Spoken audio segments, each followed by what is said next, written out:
The football gods have decided to smile upon everyone who follows the Betway Premiership. Maybe the football gods also want, this, hot race between Mamelodi Sundowns, probably in Orlando Pirates, not to end as early as the 15th or the 16th match day.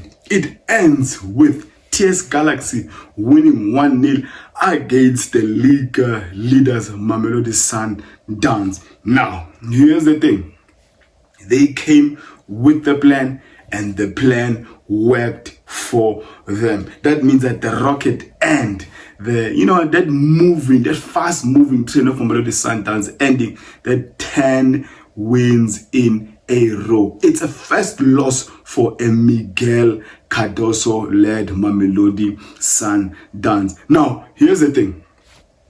Mamelodi Sundowns, I think there is no Mamelodi Sundowns fan who can claim that they deserved anything coming from that match. The 3 points, I think TS Galaxy fully deserve it. I believe also that the country has been fixed.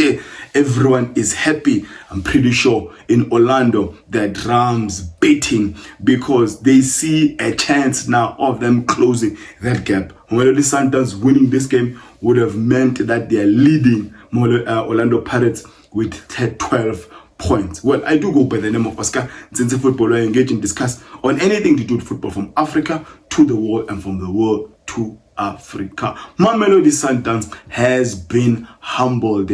They have been brought down from the mountain to come down and live with ordinary people. Maybe it is a loss that is necessary because how the TS Galaxy technical team approached this game was to ensure that these guys, they don't come through the middle, force Mamelodi Sundowns to go wide, and anything Modiba or even Johannes, I don't remember Johannes putting in a cross anyway.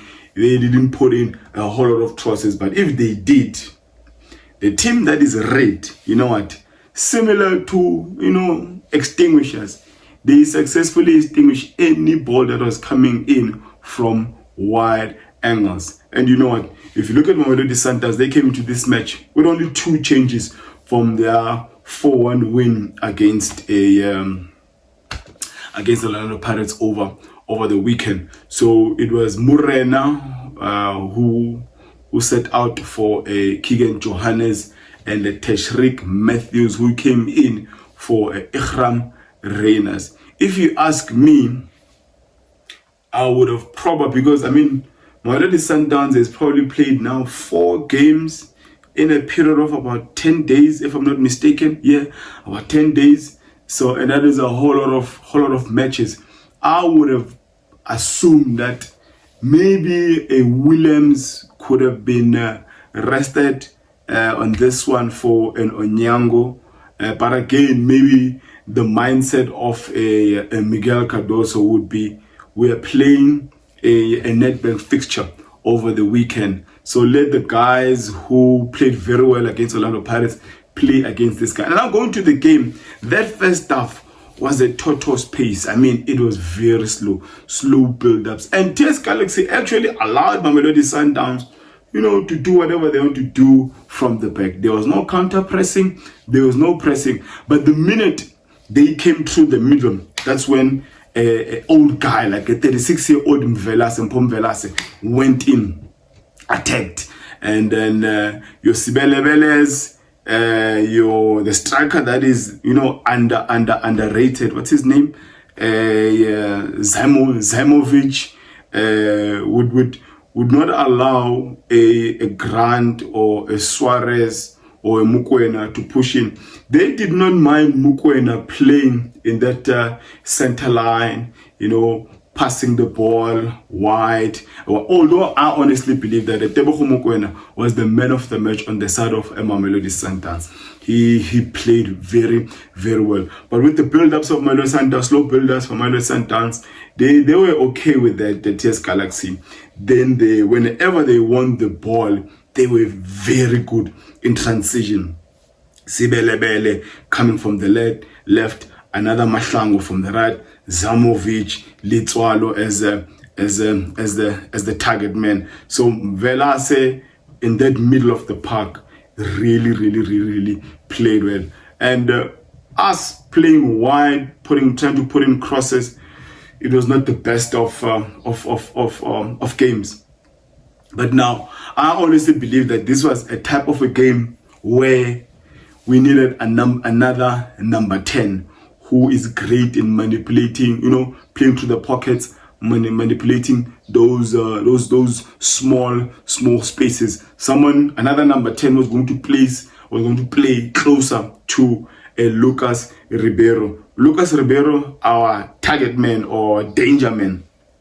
These guys, they didn't allow this Brazilian to breathe. And whenever he was on the ball, you had 2 or 3 players on him. And whenever Lucas Riveiro would give away the ball, it would be backwards, because if it lands on a Matthews, he's not built like a number 10, but a player that likes playing wide and coming in. The one great chance that came in, it landed on a Mudiba put it across, landed on Tash Matthews, laid it off beautifully for Lucas Riveiro. First time shot, it hit across. And that's one disappointment I have on this match is that Mamelodi Sundowns didn't take a whole lot of shots, especially in that first half.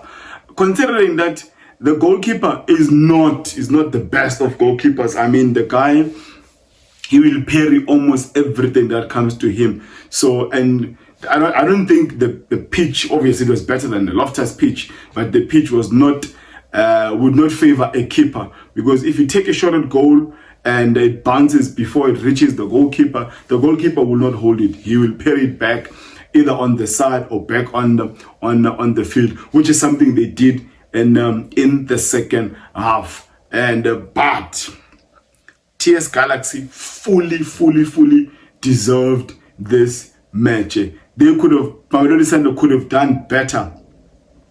But still, although I see it that the middle was still congested, but having another number 10 or maybe Mkulise, and instead of putting in a Maseko, maybe another Mkulise coming into the middle, play closer to a Ribeiro, could have been much better than a Tapelo Maseko, who I believe did nothing for Mamelodi Sundowns, offered nothing for a Mamelodi Sundowns. This means that everyone in the league, your Polokwane City, your Orlando Pirates, they'll probably see a chance of closing in on that gap. The Mamelodi Sundowns have played 2 more games than Orlando Pirates, and Orlando Pirates is behind with 9 points. And there is no league fixture this week until the next week, because the coming weekend it is the Nedbank Cup fixtures, and the football gods are smiling on every person that follows the Betway Premiership. And the goal we considered, beautiful assist from Zamovic. People must really look closely to this guy. This guy is a very smart, striker, smart forward. Beautiful assist for Sibelebele. I think that Mamelodi could have dealt better or defended better on this one.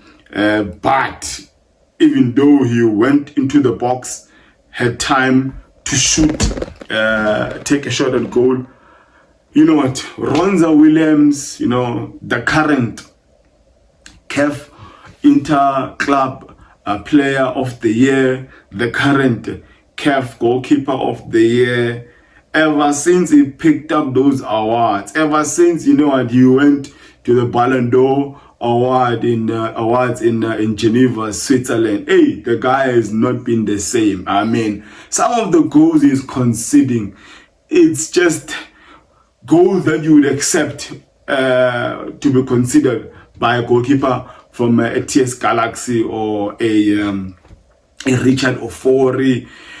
You know what? It's just really disappointing. And but it is what it is. when he's good, we should celebrate him. But when he's making such mistakes and considering such weak, soft goals, we should support the guy. I mean, for the majority of the time at Mamelodi Sundowns, Ronzo Williams has been the star of the show.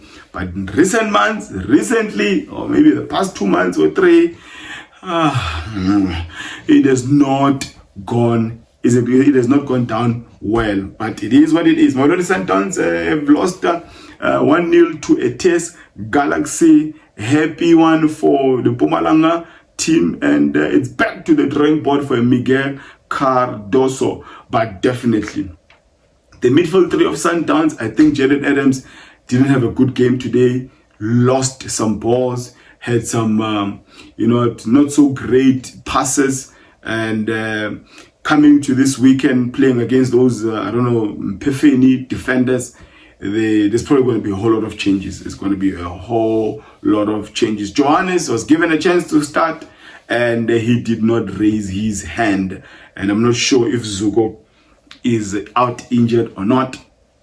But at Mamelodi Sundowns, if you're given a chance and you don't raise your hand, it's going to be very difficult to even qualify for that match day squad. Now, let me end it there by declaring, may my God bless you all.